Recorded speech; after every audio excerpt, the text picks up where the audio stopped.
खाद को लेकर अगर अब आप भी चिंता में हैं तो ये खबर आखिर तक जरूर देखिए, और अगर जानकारी पसंद आए तो लाइक, शेयर और सब्सक्राइब कीजिए। दरअसल खरीफ की बुआई के बीच देश के किसानों के लिए बड़ी राहत आ गई है। जिस खाद की सप्लाई को लेकर पिछले कई दिनों से सवाल उठ रहे थे, अब उसी सप्लाई को बड़ी मजबूती मिलने जा रही है। खरीफ की बुआई तेज है, लेकिन सबसे बड़ा सवाल यही था कि क्या समय पर किसानों को खाद मिलेगी। अब इस सवाल का जवाब सामने आ गया है। भारत के लिए 15 बड़े जहाजों में 7 लाख टन से ज्यादा खाद और उसका कच्चा माल रवाना हो चुका है। देश के लिए 7 लाख टन से ज्यादा तैयार खाद और उसके कच्चे माल से लदे 15 जहाज होर्मुज को सफलतापूर्वक पार कर भारत के लिए रवाना हो चुके हैं। आने वाले दिनों में ये सभी खेप भारतीय बंदरगाहों पर पहुंच जाएगी, जिससे खरीफ सीजन के दौरान खाद की उपलब्धता और मजबूत होगी।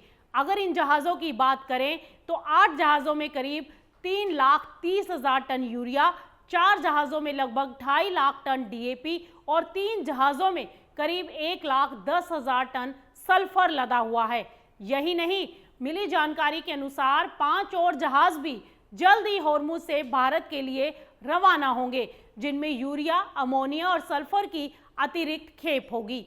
यानी कि आने वाले दिनों में खाद की सप्लाई और मजबूत होने की उम्मीद है।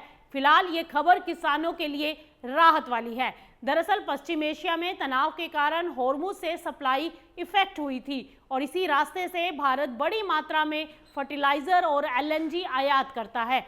एलएनजी का इस्तेमाल घरेलू यूरिया उत्पादन में भी होता है, इसीलिए इस रूट पर किसी भी तरह की कोई भी रुकावट का सीधा असर खाद की सप्लाई पर पड़ता है। हालांकि 22 जून के बाद हालात सामान्य होने लगे हैं और अब तक करीब 1,80,000 टन खाद लेकर 4 जहाज भारत पहुंच भी चुके हैं। ऐसे में सरकार का दावा है कि फिलहाल खरीफ सीजन के लिए खाद की कोई कमी नहीं। सरकारी आंकड़ों के अनुसार देश में इस समय करीब 163,30,000 टन खाद का स्टॉक उपलब्ध है, जबकि किसानों ने खरीफ सीजन के लिए 160 लाख टन से ज्यादा खाद की खरीद कर ली है। इसके अलावा भारत ने फर्टिलाइजर आयात के लिए नए देशों के साथ भी सप्लाई नेटवर्क मजबूत किया है।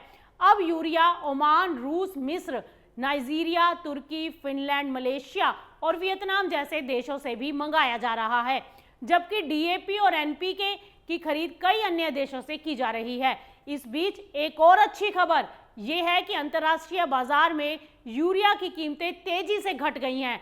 हाल ही में आयात के लिए मिली बोलियां करीब $445 प्रति टन रही, जबकि पिछले टेंडर में यही कीमत 935 टन से $959 तक पहुंच गई थी।